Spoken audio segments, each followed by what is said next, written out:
Liam, defeating quite a bruising encounter over at Olympic Legacy Park on Friday night, going down 28-0 to the Sheffield Eagles. You mentioned you were pleased with the defensive performance. When you've reviewed that game, you still have those same thoughts about the game?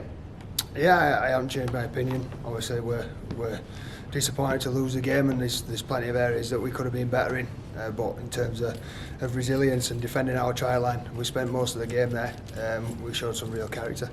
And in recent weeks, we've shown that resilience, as you've mentioned, to come back at times. Was that always the belief there that we could, at some point, if we managed to get some momentum and a foothold in the game, come back and really give them a dig? Yeah, obviously we've moved on to this week. Don't want to go into too much detail about last week, but you know there are a couple of massive swings in the game where OB gets the ball knocked out in the act of scoring a try to go 6-all.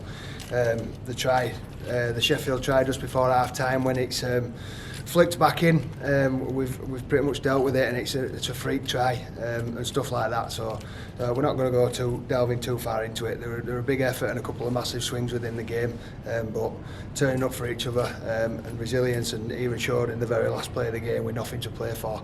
The amount of Halifax shirts back in the frame on a pretty much length of the field kick showed attitudes and qualities that we're after.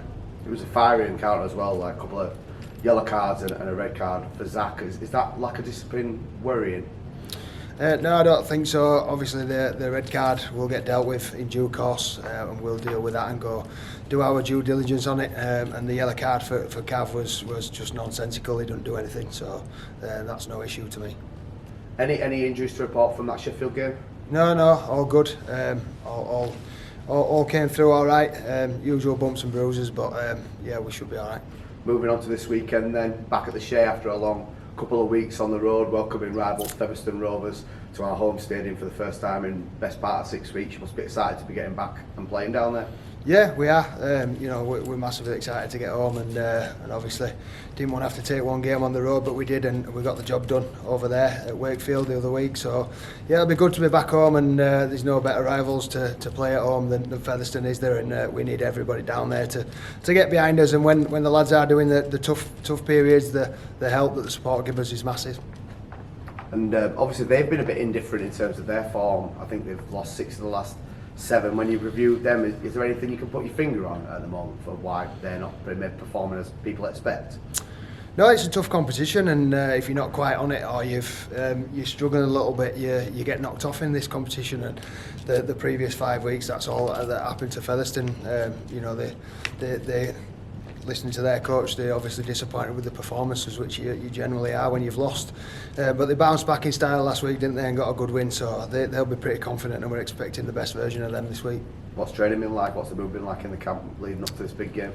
Yeah, the mood's good. With the squad's looking a little bit healthier now. We've got people just about to return, hopefully, in the next couple of weeks. So, hopefully there's that little bit of competition for places now, and nobody's guaranteed the spot, which is always healthy within the squad. And obviously, we still haven't strung a few wins back to back together, which we're desperate to do. But obviously we've got a few wins in and amongst the last month, which lifts the spirits naturally. But they're a together group anyway, and they've been working hard and pushing in the right direction all season. We just had certain bits and pieces that haven't quite got right, and we are where we are, but we'll keep fighting. Fresh laid field down there at the Sale. You'll have a look at it. You must be looking forward to playing on what is a great service for some good rugby league. Yeah, it's a great ground to play at most of the time, isn't it? Obviously we had some tough conditions early on in the season, but freshly laid pitch might still be bedding into a certain extent, but Ozzy does a great job down there on his own, and gets that as prepared as he can for both teams, football and rugby. So yeah, we enjoy playing there. We enjoy playing there most when the fans are behind us and they give us that extra push. Yeah, and finally then, as you've touched on, the fans getting behind the team, it's going to be a real family day, a family occasion, and with the cheap tickets and things of that nature, you must be hoping that the public really get behind the boys in numbers and sing them home. Yeah, I am, and obviously I've played in that fixture on the other side of it, and I know how tough it is to come. As a Featherstone player, when the atmosphere is up there, and it's a little bit of a different feel is the Halifax Featherstone game for historical reasons, and yeah, we hope that everybody gets down there and enjoys it, and we hope that we can put on a good show for them.